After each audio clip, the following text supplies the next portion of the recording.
बहुत अनुभवी है, पुराना वहाँ से, ठीक है। और श्रीमती रंजित रंजन, आपको 7 मिनट टाइम है। Please sir. धन्यवाद सभापति जी, मैं आपके सामने पहली बार बोल रही हूँ। प्लीज़ 2-3 मिनट में आपसे रिक्वेस्ट करूँगी। प्लीज़ माँ, प्लीज़ आप 20 में बोल देते हैं, मेरा सारा रेपो खत्म हो जाता। धन्यवाद सभापति जी। मैंने लोकसभा में भी जो बोल रहे थे, क्योंकि आदत पड़ी हुई है लोकसभा की, सबके भाषण को हम लोग सुन रहे थे। निर्मला जी का, माननीय मंत्री जी का भी रिप्लाई भी सुना और बहुत सारी बातें समझ में आई। मुझे मुंशी प्रेमचंद जी की एक रचना याद आ गई, गोदान, गो का दान।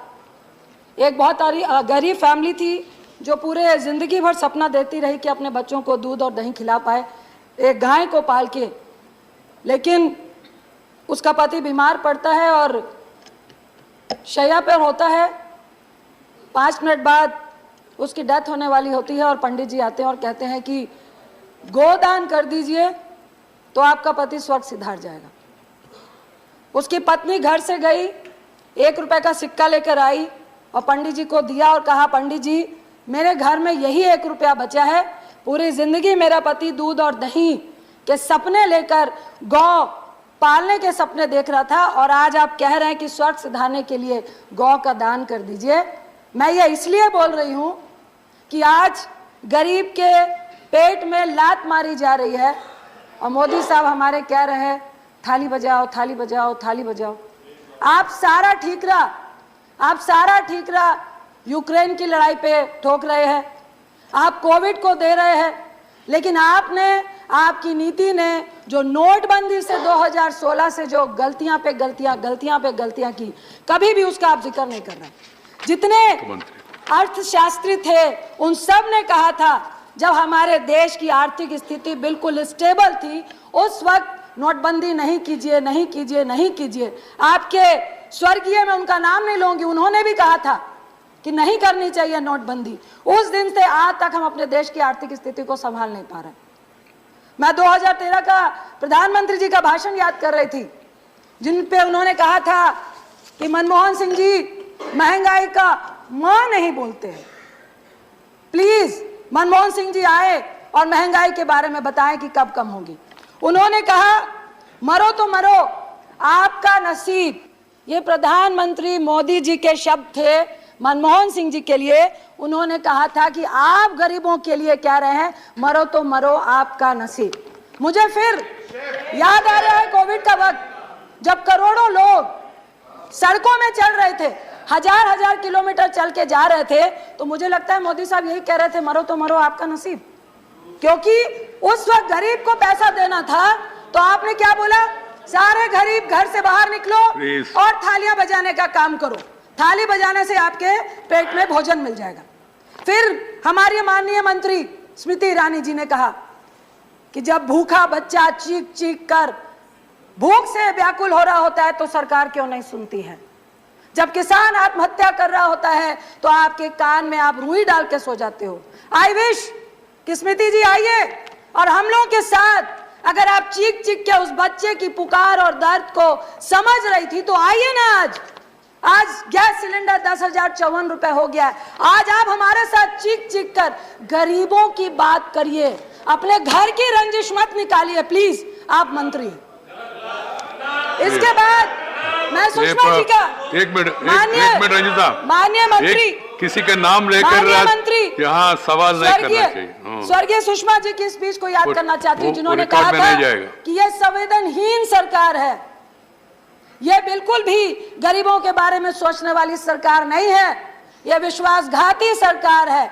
आज मुझे कहना पड़ रहा है कि अगर सुषमा जी होती तो वो निश्चित बोलती कि ये संवेदनहीन सरकार है, हमारी ही सरकार है, ये विश्वासघाती सरकार है, हमारी ही सरकार है। मुझे डर लगता है जब मैं प्रधानमंत्री की उस स्पीच को सुनती हूँ जो उन्होंने कहा था कि घर में चूल्हा नहीं जलता है, बच्चे भूख से रो रो कर सोते हैं और माँ आंख में आंसू लेकर चुप हो जाती है।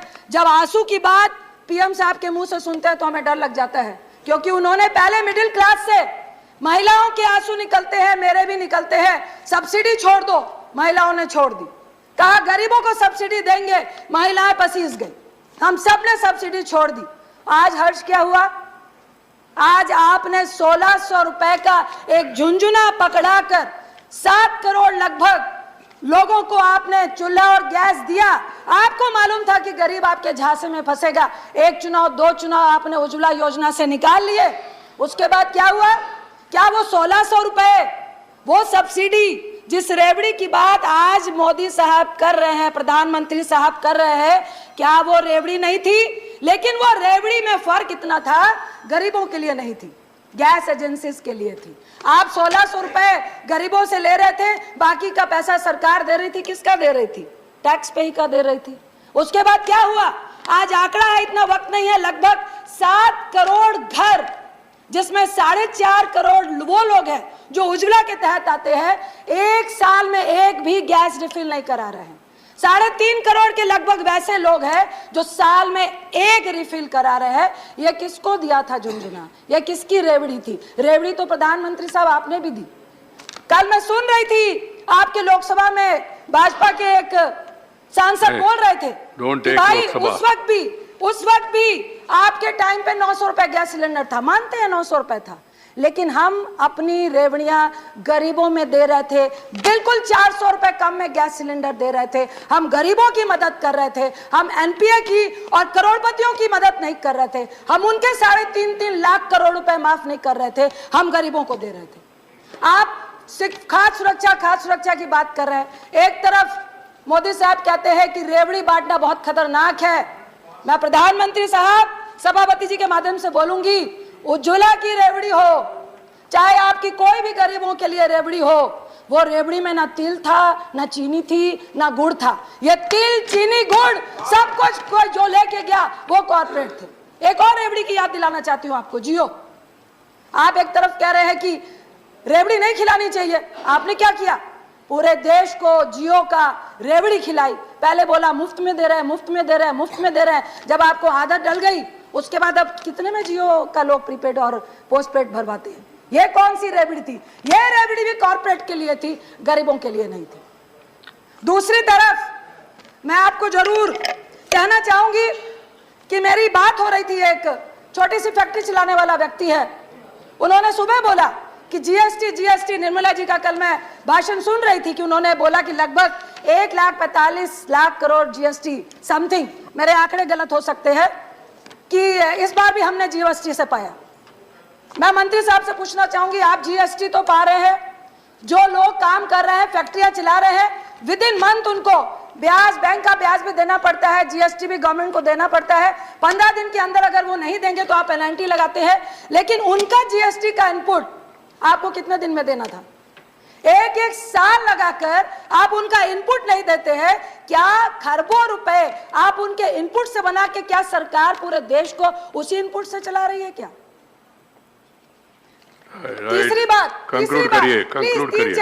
तीसरी बात, मैं एक बच्चे से मिली, 16-17 साल के बच्चे से। आप जीएसटी लगा रहे हैं 5%, आप जीएसटी लगा रहे हैं 12 से 18%। दोनों ही जीएसटी में आम आदमी मरता है। किसी ने बोला कि 5% जीएसटी से किसको फर्क पड़ेगा? पड़ता है। जो व्यक्ति वृद्धा पेंशन 500 रुपए के लिए 8 घंटे लाइनों में खड़ा होता है, पूरा महीना चलाता है, अगर उसको 5% जीएसटी लगता है तो फर्क पड़ता है। आप कहते हैं कि नहीं, खुला जो गरीब है वो खुले का खाता है, उसको फर्क नहीं पड़ेगा। मैं आपसे पूछती हूं कि क्या आप चाहते हैं जिंदगी भर वो गरीब ठेले में मक्खी लगता हुआ खाना ही खाता रहे? क्या उसका हक नहीं है कि वो पैकिंग खाने को खाए? क्या उसका नहीं हक है कि वो स्वस्थ खाना खाए? प्लीज सर, 2-3 मिनट, स्वस्थ खाना खाए। दूसरी तरफ आप ये बताइए, टेट्रा पैक में जो 10 से 12 रुपए की लस्सी, छाछ, दूध, दही, हम सब बच्चे स्कूल से आते हैं तो जाके किसी भी एमडीएमसी के, एमडीसी के उससे छाछ लेते हैं, तो क्या उसमें आप 12 से 18% जो लगा रहे हैं वो क्या गरीब अमीर खाता है? या किसी करोड़पति का बच्चा वो टेट्रा वाली लस्सी पीता है जिसके लिए आप कह रहे हैं कि 12 से 18 करनी है? मुझे एक बच्चा बोल रहा था कि मैडम आप लोग सदन में बोलते क्यों नहीं हैं?